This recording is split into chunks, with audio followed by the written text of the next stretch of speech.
Iran Israel সংঘাতের মধ্যে Hormuz প্রণালী বন্ধ করার বিষয়ে সিদ্ধান্তের অনুমোদন দিয়েছে ইরানি সংসদ। রোববার দেশটির রাষ্ট্রীয় মালিকানাধীন গণমাধ্যম প্রেস টিভির বরাত দিয়ে বার্তা সংস্থা রয়টার্স জানিয়েছে, দেশের সর্বোচ্চ নিরাপত্তা সংস্থাকে এখন এই সিদ্ধান্ত চূড়ান্ত করতে হবে। বৈশ্বিক তেল রপ্তানির বড় একটি অংশ পরিবহনে ব্যবহৃত হয় হরমুজ প্রণালী। এই প্রণালীর উত্তরে ইরান, দক্ষিণে সংযুক্ত আরব আমিরাত ও ওমান অবস্থিত। এটি বন্ধ হলে তেল পরিবহনের জন্য আর বিশেষ কোনো বিকল্প পথ খোলা থাকবে না। হরমুজ প্রণালী বন্ধে ইরানের সিদ্ধান্ত বিশ্বজুড়ে অবিশ্বাস্য অর্থনৈতিক সংকট হয়ে দাঁড়াবে, যার বড় প্রভাব পড়বে তেলের দামের উপর। মার্কিন যুক্তরাষ্ট্রের এনার্জি ইনফরমেশন অ্যাডমিনিস্ট্রেশনের অনুমান 2023 সালের প্রথমার্ধে প্রথম দিন প্রায় 2 কোটি ব্যারেল তেল এই প্রণালী দিয়ে নিয়ে যাওয়া হয়েছে। প্রতি বছর সমুদ্রপথে পরিবহন করা হয় প্রায় $60,000 কোটি মূল্যের জ্বালানি বাণিজ্যের সমতুল্য এটি।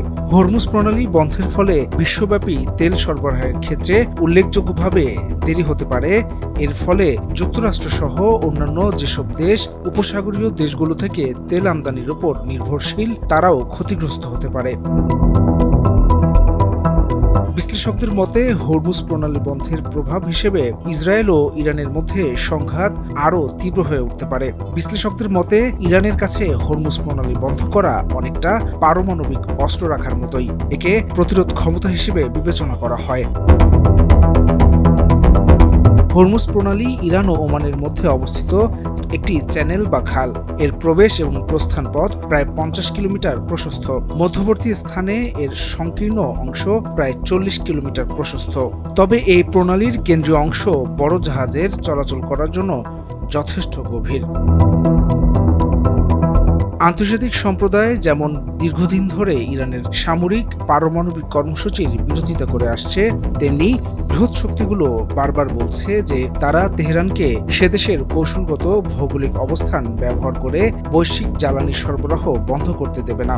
বিশেষজ্ঞরা প্রায়শই ভবিষ্যৎবাণী করে থাকেন, ইরান হয়তো সাময়িকভাবে এই প্রণালী বন্ধ করে দিতে পারবে। কিন্তু বিশেষজ্ঞদের অনেকেই এই কথাও বিশ্বাস করেন যে মার্কিন যুক্তরাষ্ট্র এবং তার মিত্ররা সামরিক উপায়ে ব্যবহার করে সামুদ্রিক যান চলাচল ব্যবস্থা দ্রুত পুনঃস্থাপন করতে পারবে।